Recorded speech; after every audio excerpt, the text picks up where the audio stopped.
Chapter 8. Now the men of Ephraim said to him, Why have you done this to us by not calling us when you went to fight with the Midianites? And they reprimanded him sharply.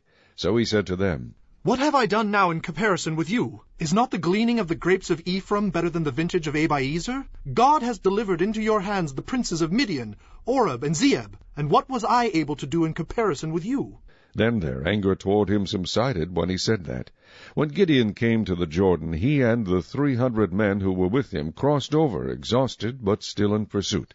Then he said to the men of Succoth, Please give loaves of bread to the people who follow me, for they are exhausted, and I am pursuing Zebah and Zalmunna, kings of Midian. And the leaders of Succoth said, Are the hands of Zebah and Zalmunna now in your hand, that we should give bread to your army? So Gideon said, For this cause, when the Lord has delivered Zebah and Zalmunna into my hand, then I will tear your flesh with the thorns of the wilderness and with briars. Then he went up from there to Penuel, and spoke to them in the same way. And the men of Penuel answered him as the men of Succoth had answered. So he also spoke to the men of Penuel, saying, When I come back in peace, I will tear down this tower. Now Zebah and Zalmunna were at Karkor, and their armies with them, about 15,000, all who were left of all the army of the people of the east, for 120,000 men who drew the sword had fallen.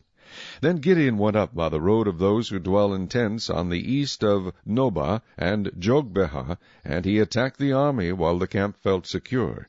When Zebah and Zalmunna fled, he pursued them, and he took the 2 kings of Midian, Zebah and Zalmunna, and routed the whole army. Then Gideon the son of Joash returned from battle, from the ascent of Heres. And he caught a young man of the men of Succoth, and interrogated him, and he wrote down for him the leaders of Succoth and its elders, 77 men.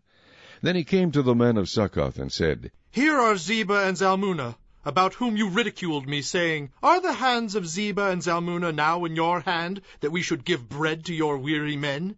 And he took the elders of the city, and thorns of the wilderness, and briars, and with them he taught the men of Succoth. Then he tore down the tower of Penuel, and killed the men of the city. And he said to Zebah and Zalmunna, What kind of men were they whom you killed at Tabor? So they answered, As you are, so were they. Each one resembled the son of a king. Then he said, They were my brothers, the sons of my mother.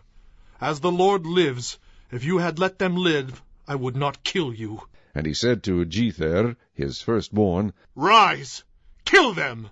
But the youth would not draw his sword, for he was afraid, because he was still a youth. So Zebah and Zalmunna said, Rise yourself, and kill us, for as a man is, so is his strength. So Gideon arose and killed Zebah and Zalmunna, and took the crescent ornaments that were on their camels' necks. Then the men of Israel said to Gideon, Rule over us, both you and your son, and your grandson also, for you have delivered us from the hand of Midian. But Gideon said to them, I will not rule over you, nor shall my son rule over you. The Lord shall rule over you. Then Gideon said to them, I would like to make a request of you, that each of you would give me the earrings from his plunder. For they had golden earrings, because they were Ishmaelites. So they answered, We will gladly give them. And they spread out a garment, and each man threw into it the earrings from his plunder.